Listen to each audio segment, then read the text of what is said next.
All right, welcome everybody. Thanks for coming to the Megachilidae and Striped Bee ID course. We're actually going to flip the order. We're doing this a little bit differently than we did last time. We're going to do the striped bees first and then the Megachilidae. So yeah, this is our last in the online series for this year, right? No, we have one more. We have our kleptoparasitic and other one people. more. Cool. Thank you all for being here. And we are gonna let me give our little outline here. Our goals today are to learn to distinguish bees in the family Megachilidae, and then all those little nondescript striped bees that look kind of similar. And then, of course, we're going to identify bees using from photographs using decision trees. All right, so there's a few things that we just want to sort of review. And because we're gonna the keys are going to be based off of a few features that we just want to make sure that we've covered.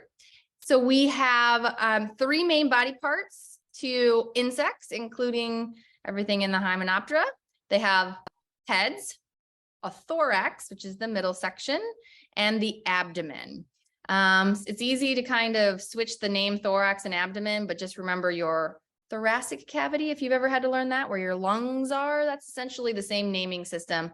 And then your belly is your abdomen, right? So it's the same basic naming system for the insects, that order. All right, this is our Megachilidae here. And one of the things, or a species within that group, and one of the things that we wanted to point out here is the scopa on this bee here. And for everything in the Megachilidae, it's all on the underside of their abdomen. So they carry those special pollen carrying hairs, which are called scopa, on their bellies. So they're also called the hairy belly bees. And these scopa look a little bit different than other hairs on the body. Often they're packed together kind of tightly.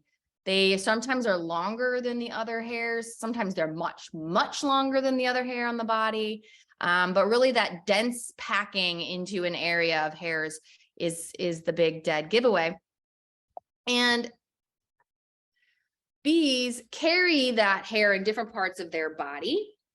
Now I want to sort of point out two different kinds of hair on the abdomen, because just because there's hair on the abdomen or on the underside of the abdomen doesn't necessarily mean that they are scopal hairs.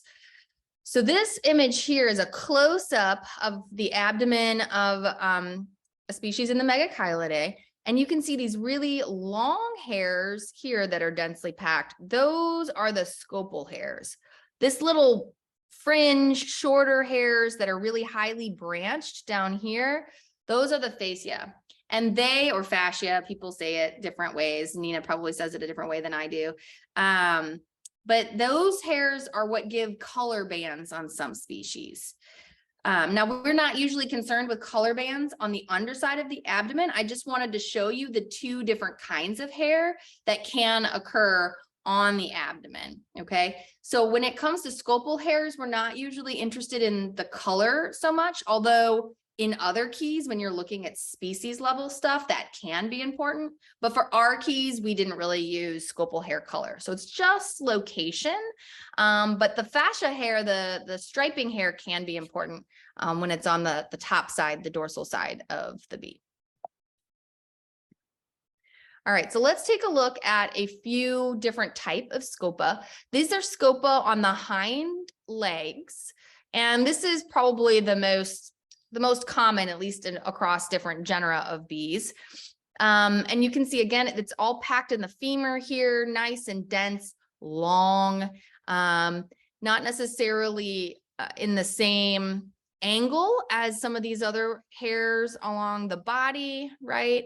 And the bees will intentionally move the pollen from different parts of their body into those scopal hairs. So they actually groom themselves and kind of pack the pollen in there so that the pollen stays put as they fly from flower to flower. There are some taxa that have like super scopa. They have really long scopal hairs, and we like to call them the bottle brush or bottle brush legs, because They are kind of like a bottle brush. They're longer and they stick out at more of an angle from the leg. So here's an example here. This is the Eucerini are the ones who have scopal hairs like this, that it's all the way up and down their leg and densely packed, but also very long and sticking out at a stronger angle. Bombus and apids, so things in the apidae or in the Apis genus, they have corbicula, or these specialized sort of pollen carrying structures that include more than just hairs. So they have the scopal hairs along the fringe, along the outside here and here. And then in here, they have this concave part of their leg. So their femur is actually kind of goes in a little bit. And these hairs on the outside hold pollen that they bundle into that little cavity, if you will. And you can't see it too well here. I should have put a close-up picture, but you can see sort of this comb right here. The bees actually push the pollen up through that comb and pack it together. Often they'll add just a little bit of nectar to it, regurgitated nectar, so that makes it a little bit sticky. And then it packs it into a little ball. And so if you see these, when you see corbicula full of pollen, they almost look a little bit shiny because everything's packed so tightly in there together, and sometimes it's a little bit moist. So when pollen is packed in a corbicula, it looks a little bit different than, say, the leg of a Eucerini or an Andrina, which can be heavily packed with pollen to the point where you can almost not see the hairs, but you can usually see the hairs poking through a little bit. So that's something, that sort of texture is something to look at when you don't have other good traits to make sure you have a bumblebee or something else, or a honeybee. And then our Megachilidae, which we've already shown you some close-up pictures of. This is another shot with the scopa nice and tightly packed underneath the abdomen, the hairy belly bees. Oh man, you're gonna have to go in there. All right, so the first couple phases or steps of the key have to do with this, where the scopa are on the body. But we also want to highlight a part of the key that doesn't come out in our other keys, but does come out in these keys. There are certain taxa that look really similar in our region. However, they're active at different times of the year. So that can really help us distinguish between groups, even if they otherwise kind of look similar. So keep an eye out for this in the key, because there are some groups that are either spring specialists, like they only come out in the spring, or they're the majority in the spring. So Osmia and Chelistoma are pretty much almost ubiquitously in the spring. Calides is almost always in the spring, although there are some species that'll occur a little bit later. Andrina, most of them are in the spring. There are one or two that'll forage in the summer and then the fall. But for our purposes, most of the time when you see Andrina, it's going to be in the spring. Whereas in the summer, that's when you're going to get your Megachilidae or your Megachile, your Anthidium, Melatoma, Coleoxys, things like that. And they can, especially depending on the angle that you're looking at these bees, having that seasonality might help you tell a Calides from a Melatoma, let's just say. Melatoma, the easiest way is if you can see the thorax, but if you can't see the thorax, you're just looking at the abdomen here.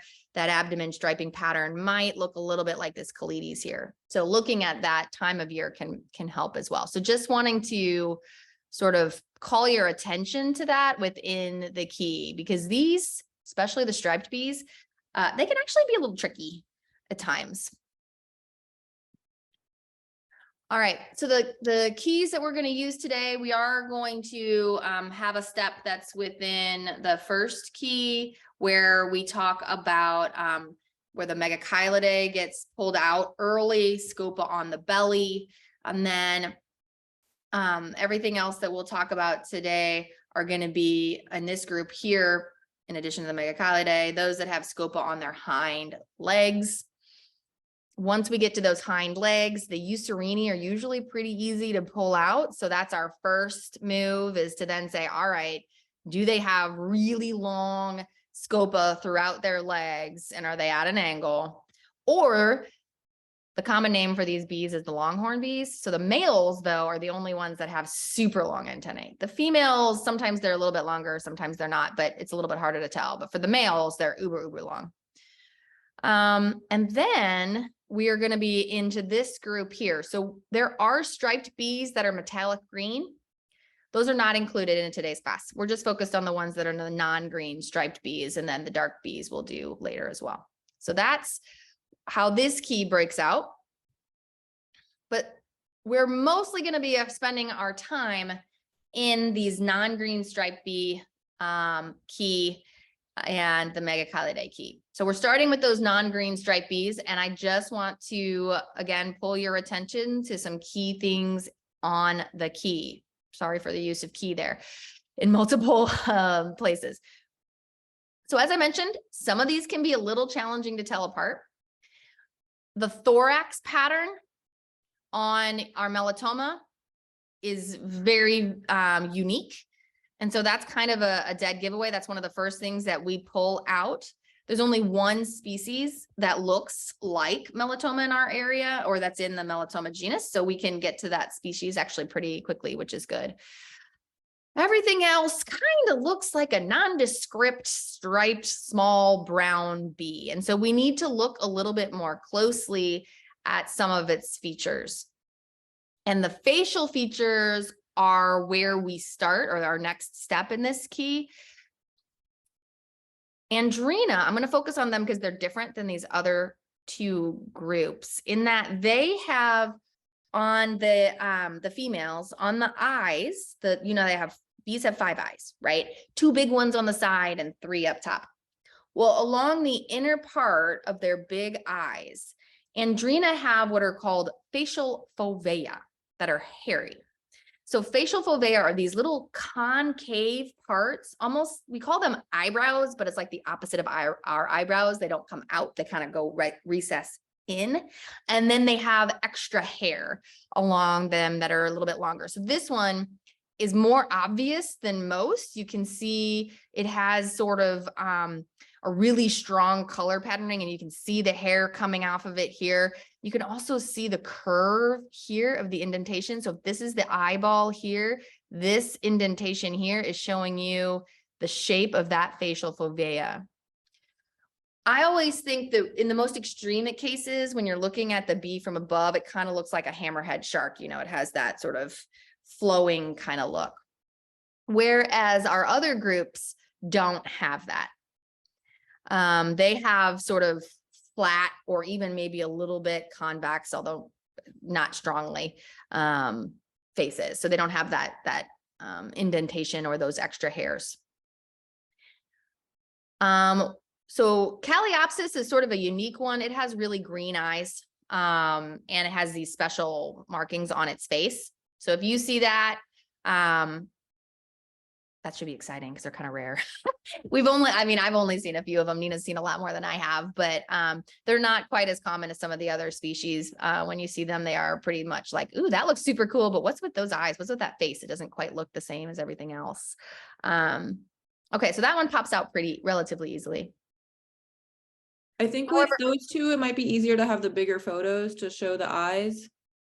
I don't know. What do you think? Yeah, we can move into that. We'll move into that in just a second. I'm sorry for that. You're right. I should have waited to get into the super detail with that. I just can't help myself. It's so fun. Okay. Anyway, so then the face structure is our next step here. Is it a round face, or does it come to kind of a point here, which we call a heart-shaped face? And then that tells us the difference between the last two. Okay, so going into these deeper pictures here that sort of build off of the key.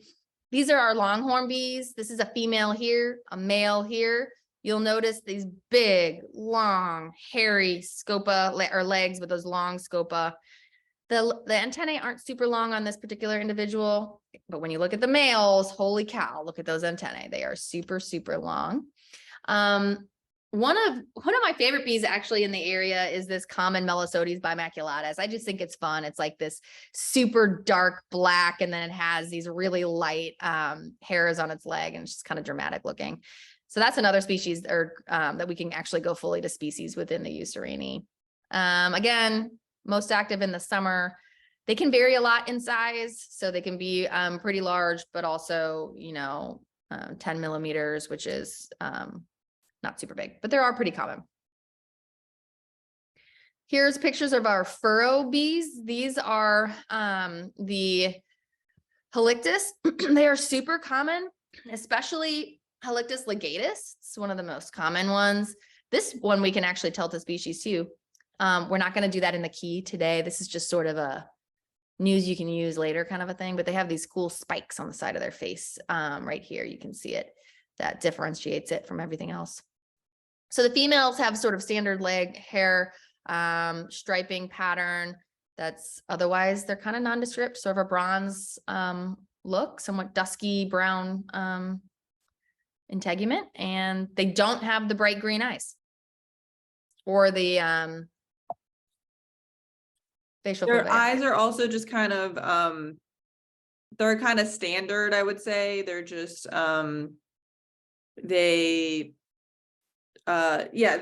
we will get to this later, but with the Chileides, they will kind of be at a angle.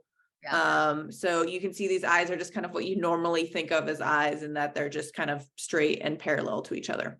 Yeah, they're more parallel to each other. Good point. Thanks, Nina. All right, Melatoma. The biggest giveaway for this one is that curved U-shape pattern, well, upside down U in this case, on the thorax, sloop. And they have this prominent black and white striping, like it's just a little bit more dramatic in color patterning. So the hairs really look pretty bright, and the integument's a little bit darker than what you see in other bees. Here's our Andrina, the mining bees. These ones took me a little bit longer to feel confident that I was actually seeing the facial fovea in, but that's really the biggest giveaway for this one. They can look a lot like Chileides or Halictus. So this is where when we say take pictures of these bees from lots of different angles and try to get a picture of the face and the abdomen and the thorax and all the parts, that's because we really sometimes need that. Yeah, but I mean, if you can't see the face, sometimes it can look quite a bit like other species. So they are made it sort of medium sized to slightly smaller, but not super small. Here's our Caliopsis. This is a male here. The males are fun because they have these bright yellow legs. They look even more dramatically odd, almost like a wasp. But again, yellow green eyes and striped abdomen. Yellow legs. Anything you want to add for Caliopsis? I just haven't seen it quite as much, Nina, as you have. You mostly see them in kind of more forested areas. So you'll find them in the suburbs and stuff, but you're not really going to find them in your, your old St. Louis City neighborhood that doesn't have tons of trees. Got it. Cool. All right, here's Chileides. This is that heart-shaped, and because it kind of comes to a point here, the eyes also kind of go at an angle, right? Because the whole face comes down at a point, so they aren't quite as parallel. They have a hairy thorax, striped abdomen. That's, the striped bees. That's what you're going to get. And again, they are really spring foragers. So we will see them at the very beginning of the year, but they pretty much taper off pretty quickly. And this is just to highlight, our key mostly focuses on the more common species that you see. So we do have a few Chileides that are out later in the year, but they're very rare. For example, of 3 years of sampling, I have one specimen. So just a reminder, with all these keys, with the Megachilidae, with all of them, there are some other species out there, but this is just to introduce you to the more common ones. And if you want to go down the rabbit hole of more rare ones by yourself, or you want to email us questions, go for it. But we can't highlight everything. Yeah, these are there's always exceptions to every decision tree, I guess. But this will get you most of the time. All right, so now what we're gonna do, we're into the test yourself phase. So we want you to pull out your keys and get those ready because we are going to show you pictures of bees, and we do have the seasonality here. So you would be able to have the date, say if you're doing this on iNaturalist, the date would be there, be available for you to see. So we are adding this to help you add that into your interpretation of the key. So Nina, if you don't mind, will you run the polls? Yeah, so the first poll should be up. And just a reminder, you can drag the poll around. So if it is covering the photo, feel free to move it.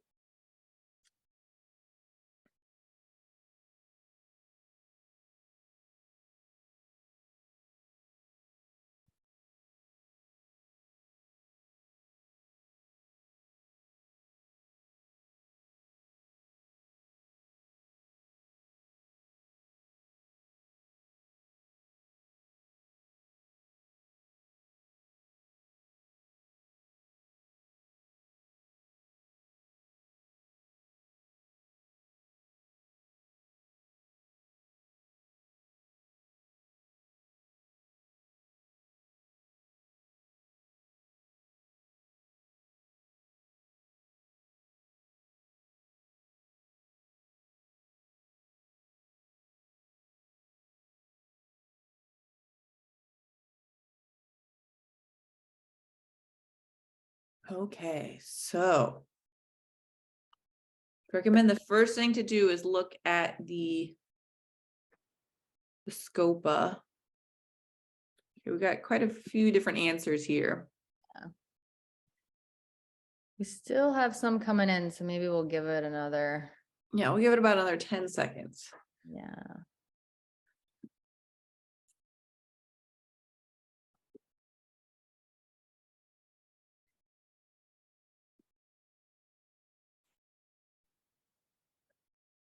Okay, so when I look at this bee, I'm just gonna walk through this one and maybe we can try to engage some people in some later ones. So I first see, it's a little hard to tell because the flower and the leg are kind of the same color, but I'm not seeing any super voluminous scopa on the hind legs. They're not huge and brushy, which eliminates Eucerini. Yeah, and when we say, sorry, just a input here. When we say big and bushy, I mean, we mean like parachute pants. We mean like the hairs are really poofing out. They're not like just hairy.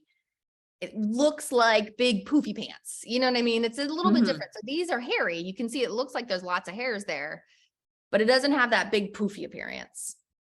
For sure. Because we did have a few people who thought Eucerini. Yeah, it's a striped bee, so cool. We're on to the striped bee Scopa.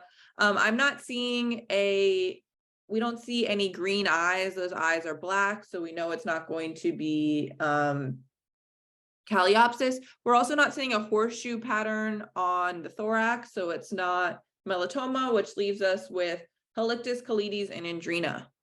But with Andrena, we're not seeing any facial fovea. Cool, no one got that. So then we have Calides and Halictus. This is challenging, definitely seeing the two apart. But our hint to you is that this bee was taken during the summer. So it is not going to be a spring bee, which puts us to Halictus. You can also see the little space spike there. Yeah. So that's a dead giveaway once you start getting used to seeing it. But we don't actually want you to use those dead giveaways. We want you to use the key. So I'm really glad that folks did. Okay. All right. You're controlling the narrative. All right. So the next one here, this is one that is active in the spring and the summer. Gonna move the poll out of the way.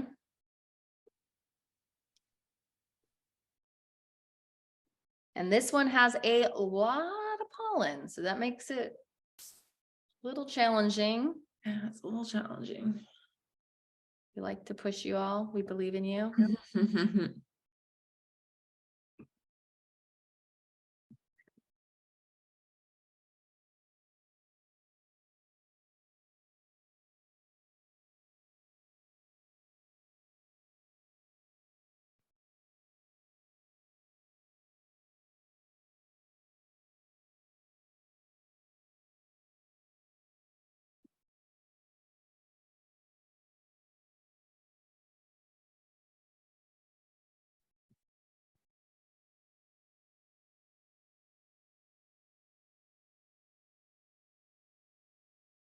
Okay, we're gonna go through these kind of quickly today because I want to be able to hit up the Megachilidae. So we're gonna give about 1 minute and 15 seconds for each one. Yeah, as usual, Nikki talked too much. Sorry. Oh, But we have a lot of folks coming in here with Andrina, which is correct. Yeah. Yeah, so you can see this one. This is like one of the best shots, I think, of the facial fovea, because you can really see the, depending on how good your screen is, you know, with contrast, you can really see that it's indented here and that there's just super hairs along there. But the Andrina, and Nina is the one who first really called my attention to this one, is that they can have pollen packed really intensely all the way up their legs and up into their armpits almost. They actually have a corbiculate up on their thorax. Yeah. So it's like in a different spot. We're gonna nerd out about that later. We gotta move on. But yeah, they do have a corbiculate that's in a different spot than some of the other, than Bombus and Apis. And you can't really see it, so it's not going to help you identify stuff. So, but it's anyway, yeah. But they can carry it high on their legs, so they can carry a lot. But nobody said Eucerini, which is great because that's a big packed pollen. So I was a little worried about that one. So good. Moving right along.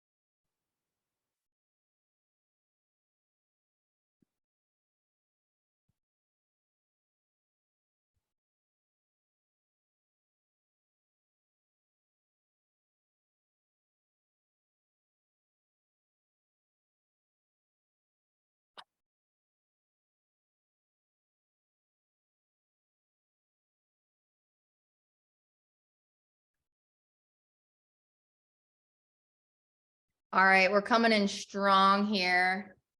I'm going to go ahead and close this one out because a lot of you got it. This is that cool Calliopesis with those green eyes that just kind of, in this picture at least, stand out really nicely against the dark integument. So,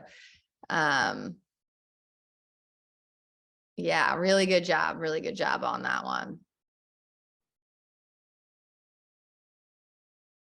All right, this one's a little tricky. Remember to check out the seasonality and just work your way through that key.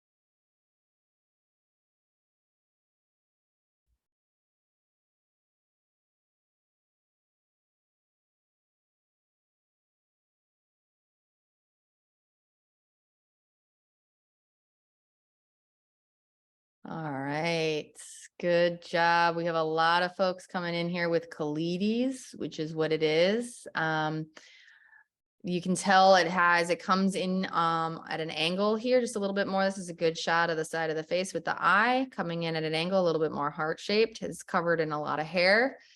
But the leg doesn't have, so the Eucerini, those legs pretty much are going around the whole, I mean, those hairs are pretty much going around the whole leg. So, you'll see this one kind of has one direction. The hair is kind of headed down. So it is not Eucerini. All right. I think we are going to, did you want to do this one? We'll do one last one and then we're going to skip the next couple. Okay. So we'll do this one and then, for time's sake, but you can always practice at home. We're going to do this one and the one more after that, and then we'll stop. Okay, this and two more, and then we'll skip these. I need to relaunch practice later.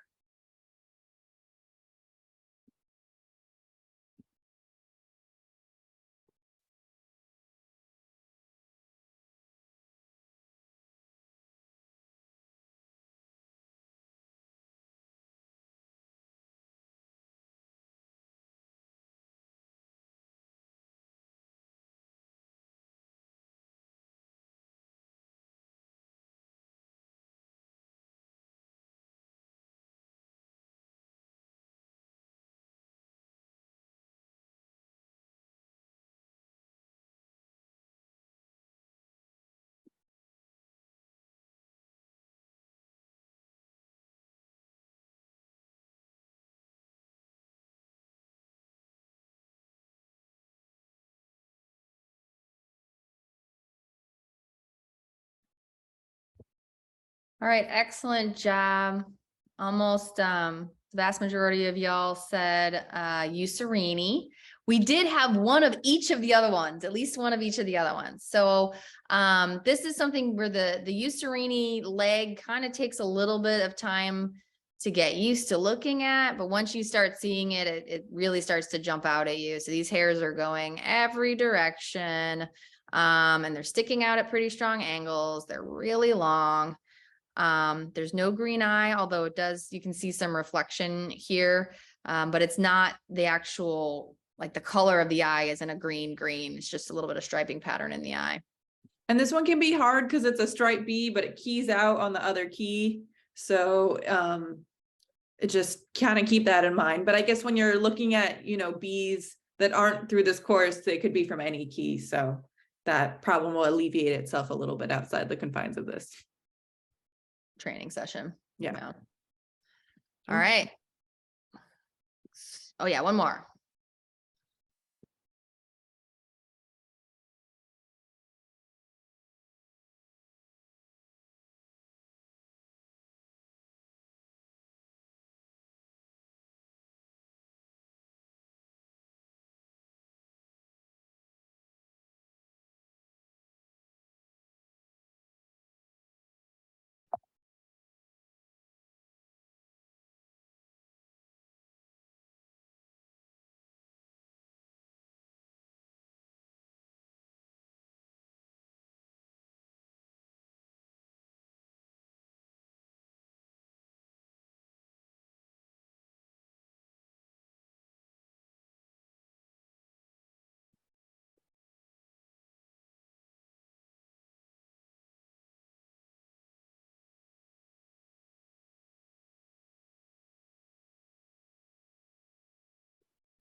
Good job. Good job. Yeah, you're all rocking and rolling. Now we got a lot of melatoma there, and this is melatoma, that upside down U shape there. Really good job. And yeah, again, we had one Caliopsis. Again, look for those green eyes. That's really the biggest thing. And they look pretty dramatically. It's not like a reflection green. It's a pretty dramatic green. All right, cool. So now we are going to skip a couple. And then we're going to move into the Megachilidae, and I think just pass it off to me. oh yeah, so I can just close out. Yeah. Okay. Yeah, the Megachilids it looks more challenging, but Yeah. the This key decisions looks are easier. way scarier than it is. Okay, so these are the hairy bellied bees. This ski does look kind of scary, but I think we'll be okay. So the first place it breaks out is this very top, and this breaks out for Anthidium, or the wool carder bees. We have two species in the area. They're both non-native, but they're pretty common and we see them around a lot. Whoops. So they are going to kind of look waspy. They're going to have these yellow and black stripes on them. You can't miss them. They're kind of big. They're hard to get a good photo of because the males like to rove and move really fast, but they look really distinct.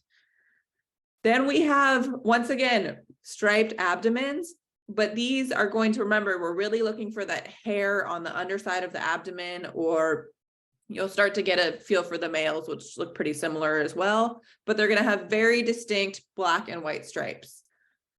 The stripes are kind of thin and they're just like a really bright white, I would say. They're pretty distinguishable. And then from there, it can get a little bit challenging in here. The Megachilidae or leafcutter bees are definitely the most common ones. But we do see, we're going to kind of ignore hoplitis because they're rare and challenging. But you'll see Hariades a fair amount. And what they do is they look like really small Megachilidae that are covered in like rhinestones, is kind of how I think of them, because they have these super, super deep pits on their integument, which is like their skin. And when you take a photo of them, light is going to reflect out of all the little pits. So they almost look shiny. And so that's the way to tell those. And then another bee that looks pretty similar to these, and this one is going to key out later as well. This is actually kind of an exception. These bees don't have any scopa on them. And that's because these are the kleptoparasitic bees. And what kleptoparasites are, they're also called cuckoo bees. They're the cheaters of the bees. What they do is instead of laying their own, or, you know, going through all the work of making a nest and collecting pollen and building the nest, they're like, no, that's too much work. I'm just going to wait around until a female Megachilidae flies away to go collect pollen. I'm going to go into her nest, lay my eggs. Those eggs are going to hatch a little bit earlier, eat the eggs of the Megachilidae that might be in there, and then take over all the resources. So these are some sneaky little bees, but they have these really strongly tapered abdomens, which I will show you some more photos of later when we're not in this little key function. So those are the striped Megachilidae, and yeah, there's a lot of body variation within those, which can make it a little challenging. Then there's also some Megachilidae that don't have stripes. And the big ones we're going to focus on today are the osmia. So these are spring bees. The native ones are blue. The more common native ones are all blue. They look like, you know, really big Serotina. If you know what the Serotinas are, they're the same kind of color of blue. And the non-native ones you'll find as well, and they're kind of brownie colored. There are also some other, we're gonna kind of skip this couplet for now, but these are just kind of some exceptions that we have. This is like Osmia bucephalida, this is Megachilidae zelicopoides, and Megachilidae sculpturalis. There are these three species that just kind of look funky. So ignore this little couplet right here for now. We're not going to trick you today. But the last one we have down here is called Chelistoma philadelphii. It's the mock orange scissor bee. They're just weird looking bees. They're really, it's like you took a Megachilidae and you just like stretched it out and made it a little bit too long. It just looks a little bit disproportionate. And that's the way to kind of recognize that one. So now I'm going to go through all of the pages again, and then we'll have some chance to practice. But yeah, remember, ignore this couplet now. We're not gonna confuse you. Okay, Megachilidae. These bees have a lot of diversity in their shape. They're pretty similar in size, all in all. There's some that are a little smaller and some that are different, a little bigger. But sometimes their abdomens are, you know, at a kind of make a triangle shape, and sometimes they're straight. So you really can't use the exact body shape as a way to ID them. But they're always going to have these pretty similar, like thicker black stripes with thinner white stripes in between. And I think that's really characteristic because a lot of other bees will have, don't really have black and white, or if they do, the hair bands are kind of even in size. These are actually black with no hair, and then the white is actually hair. So you can also kind of see like shininess of the black, and then the white is obviously hair, so it's not going to be reflective. But these bees are incredibly common. You don't really find them in the spring, but after that, they're around all the time. Okay, this is the Coleoxys. People pronounce it, just kind of get the oxus part out and people will know what you're talking about. So these are the cuckoo leafcutter bees, and you can see they look really similar, but they have these crazy pointed abdomens. So see how like tapered this gets compared to this right here. So we're not looking for like a subtle, slight triangle here. When we talk about tapered, we mean it's like really, really extreme in how tapered it is. So it's going to get super extremely tapered.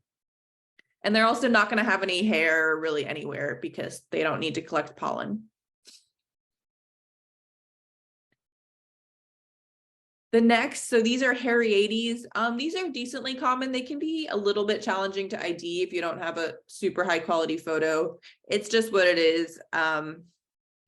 But you can see they kind of look like small Megachilidae. They have the same striping patterns. You often see them with their abdomen really like bent under the plant in a way that you don't really see Megachilidae. I think they're just really small, so they like to hang on to the anther of the pollen and then just kind of like rub the anther all over them, whereas with the Megachilidae, they're bigger, so they're kind of sitting on a flower head and then rubbing on it. You can kind of see in this right picture, it just looks like they're just like covered in all these little punctures, and those punctures just make it seem like the bee is really shiny in a way that no other bees really look like. And oh, these bees are also really small, so they're about like 5 millimeters or less in size. They can get really tiny. Okay, hoplitis. These bees are a challenge. They're also super rare, or not super rare. They're pretty rare. I'd say I have maybe like 100, 200 Hairy in my collection. I think I have like 5 hoplitis. So if you're seeing a bee that looks really similar to these Hairy hoplitis, it's probably Hairy. Yeah, these bees just kind of look like, I don't know, they just look like really small Megachilidae. They don't have really they're pitted slightly, but not really. They're just kind of, from photographs, they're just kind of nondescript if you see them. But they're just not very common, which is kind of makes it easy. They're both in this one tribe. So Hairy and hoplitis are in this tribe called Osmini. So if you see IDs on that, it's because I couldn't figure it out. But yeah, so that's kind of what it is with these. They're challenging. Okay, here's Anthidium. Yeah, these bees are striped. They're kind of they're robust bees for sure. They're kind of chunky. The males can vary a lot in size. You'll see the males kind of like duking it out too. They defend territories. You really see these bees a lot on plants in the family Lamiaceae, which is the mint family. You find them a lot on like basil and downy skullcap and things like that. But they have, yeah, really distinct black and yellow stripes. Sometimes these stripes are actually like a little bit more broken up. They're never going to go all the way across. There's always going to be this this black median, at least down the center a little bit. And that's integument. That's not hair. That's the actual integument has those colors. So you'll see how it looks almost like a paintbrush is striped, painted it on there, right? Rather than it looking kind of like it has a bunch of little itty bitty yellow lines or something like that. It doesn't look ragged. It looks nice and smooth at the bottom. For sure. And yeah, both bees are really hairy. So this bee actually on the right is a male, but you can see it just is still covered in hair. Okay, and now we have Osmia. So Osmia, you'll see them maybe till about June 15th, and then they're going to be gone. They're one of you'll see them commonly in the spring as well. If you have like a bee hotel and you have any of the holes are filled up with mud, that is going to be Osmia. Most commonly, it's these Osmia on the right, which is Osmia taurus or Osmia cornifrons. They're 2 non-native species, but we have about 5 native species as well. The native ones are mostly blue. So yeah, they're blue and they're hairy. So if you see anything that's like, they're kind of also not like super skinny. They're, they're about honeybee sized. If you see any big honeybee sized blue bees that are kind of have hair on them, they're going to be Osmia. These bees on the right can actually, sometimes they throw me for honeybees. So they can be challenging. They have similar coloration and kind of eyes. But they're only out in the spring, so we have very few in Shutterbee overall, just simply because they're mostly done by mid-May. But they're pretty bees. Okay, and lastly we have Chelostoma. This bee is really, they're only out in the they're called the mock orange scissor bee. You mostly find them on mock orange, but you will find them on a few other things. Yeah, they just have these crazy long elongated thorax. They just look like their proportions just look off, they just are really stretched out. You'll see them kind of wrapping their long abdomen underneath the flower. But yeah, just look for a bee where you're just like, wow, that bee just looks weird. I don't know. Just the proportions look off because it just has this really outsized abdomen. Okay, sorry, I went through those kind of quickly, but we wanted to have some time to practice. So we're going to put up another quiz, and if I can get it up. can start thinking about this one while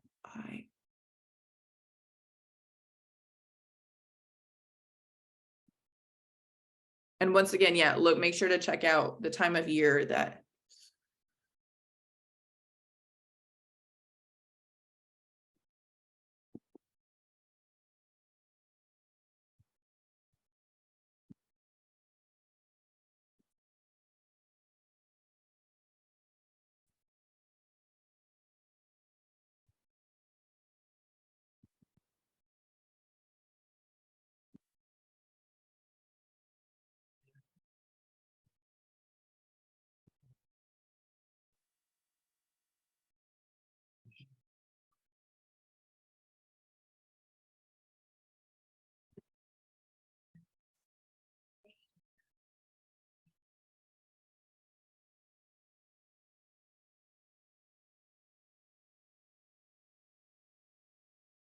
The first couple, every time we go through a key is always a little bit more challenging because you're just learning how to use the decision tree. So, just do your best. We're here to practice.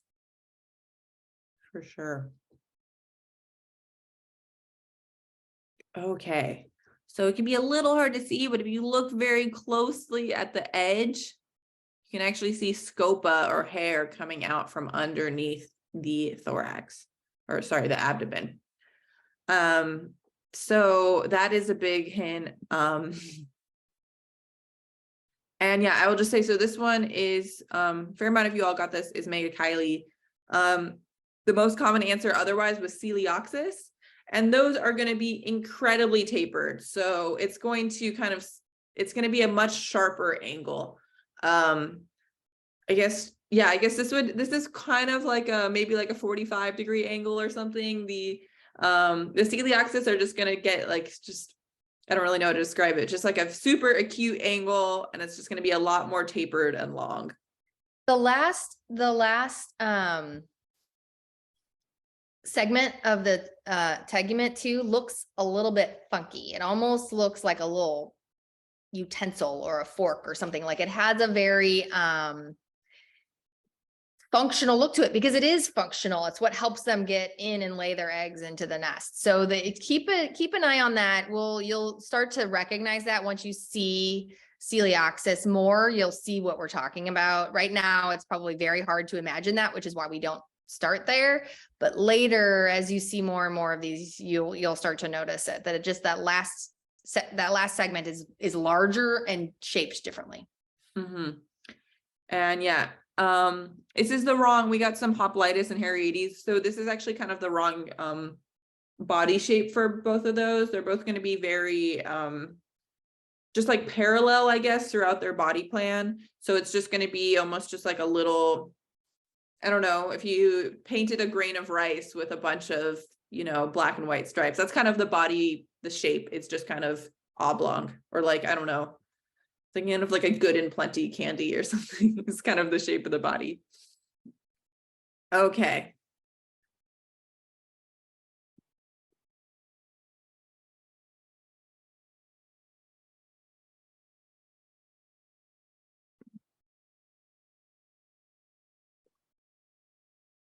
Wow, you all are breezing through this one.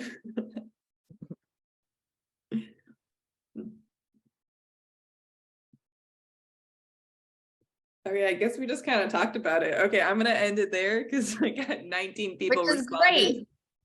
What? That's great. I said that's great. Everybody said Coelioxys, Coelioxys, whatever you want to call it. And good job. So yeah, there we go. So there it is. That's the last tergite there, and it has like just a funky shape. The males too. The males definitely looks like a fork. It has all these little like tines coming off of it because it has these little spikes. So yeah, Coelioxys, you all got that. You can see it has no hair. It's super skinny. Like you can see the legs right there are really skinny. There's no, yeah. If it looks just kind of a little bit mean, it's a bee, it's probably a kleptoparasite or a Hylaeus. Okay.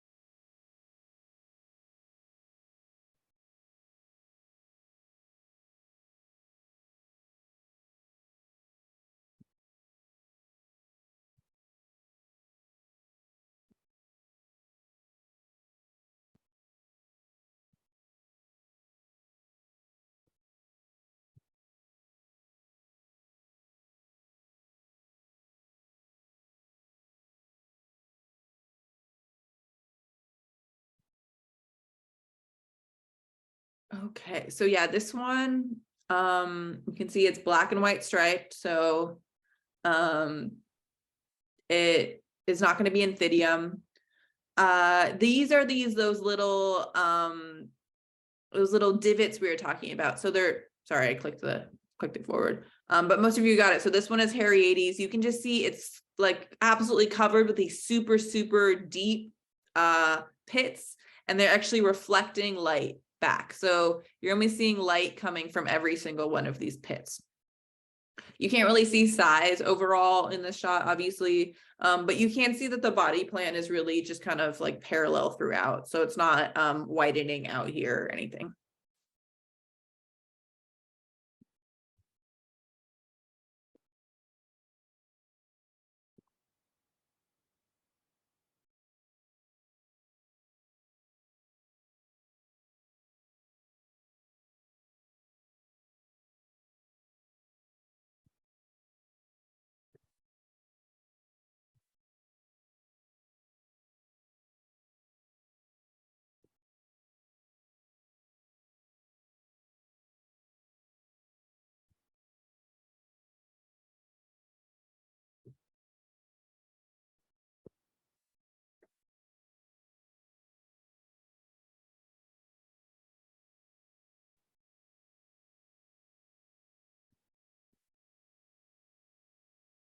Yeah, this one's, y'all are doing good, but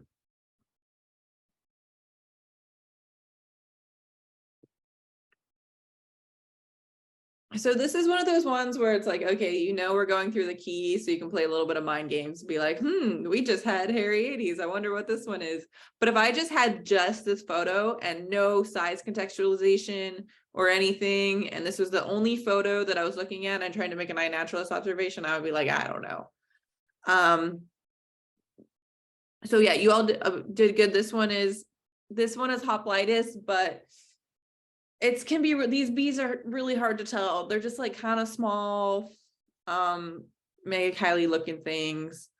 And remember, this one is a little bit more rare. So if hoplitis pops up, maybe just write a note to yourself in your things. It's rare, because if hoplitis pops up, you probably want to take a double look or tag us or something and just say, it's looking like this, and just be really careful with it maybe being Hariades or something and just looking dull because the light was low or something like that, because they are pretty common. I mean, pretty uncommon, excuse me, and Hariades are more common. Yeah, this one can even look like Megachilidae exilis and campanulae, which we see pretty commonly, which are in this in the subfamily Chelistomoides. So yeah, this one's hard. It's photographs are really good for certain things, but for stuff like this, it just sometimes isn't great. But that's why we have our whole, network of folks looking at all of these on iNaturalist. For sure. Oh my gosh, look at the pollen on this one. Her belly's just full. Funny looking bee. Little legs sticking out. Mm-hmm.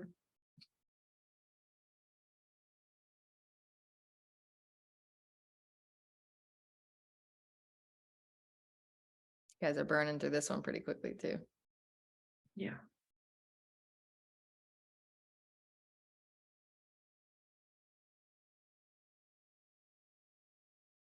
Some people call these bees woolly bullies, which I like, because they're just kind of aggressive. Yeah, and the males will definitely dive bomb other bees of other species to try to keep them away from the flowers for the females. Mm-hmm. Protect them. The males also have like some spikes coming off the end of their abdomen. Okay, yeah, you all rock this. This one is Anthidium.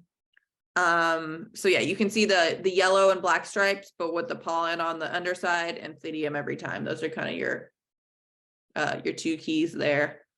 I will give a quick plug. There's this really cool show. It came out last year on PBS. It's like an hour long, called like My Garden of a Million Bees or something. It's this guy who just like does all this filming for like Planet Earth and stuff, but he was stuck in his garden during COVID, and he has some amazing shots of Anthidium in there. So it's like an hour. It's on PBS. Okay. We have a few more. Probably get you out of here at like 7:03.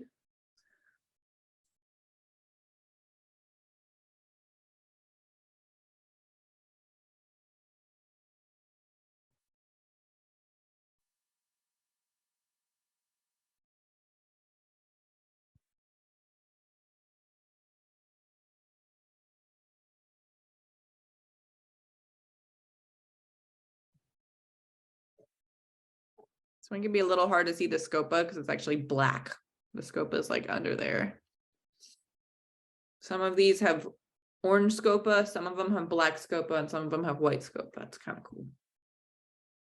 Until it's like covered in pollen and you're looking at a specimen and you have to like figure out what the color actually is. Okay, but yeah, most of you got this. So yeah, this is osmia. It's blue. It's out in the spring. Those They're are just kind of fun. They're just fun too, because they're one of those, you know, as my daughter would say, gem colored, bright and blue. And yeah, they're really pretty. Okay, I think we have like two more.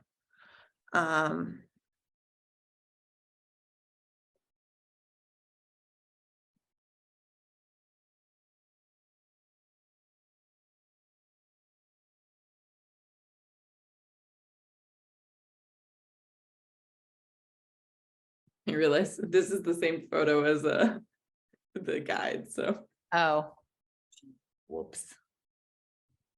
Well, everybody's getting it. So everyone's getting it. Yeah. So this is telestoma. Yeah, you can see it's a super elongated abdomen. I think this is actually a mock orange too, which could be helpful if you know your plants. But yeah, it's just like very long, like normal bees, I'd be like, okay, the abdomen's gonna end like right there, but like nope, it keeps going. So that's really the key. Oh, I think I have a few more. Oh, are we back to the beginning? Okay, No. I think we're just gonna end here actually. I think I just had a few more. Yeah, there's a good shot of those divided stripes. But we don't really have time for these, so I'm just gonna end sharing here. We'll send the keys out, so we'll send the slides out, so you'll have a few more to practice if you'd like. But otherwise, I guess thank you all for coming. We know this was a lot of information. We had like 1, 2, 3, 4, like 18 bees or something we went over. But hopefully this is a good introduction. it just takes practice. And the more and more that you look through them, the easier it'll get. This is also one of the harder keys. They get, we start a little bit with some easier stuff. So don't get discouraged. It just takes practice.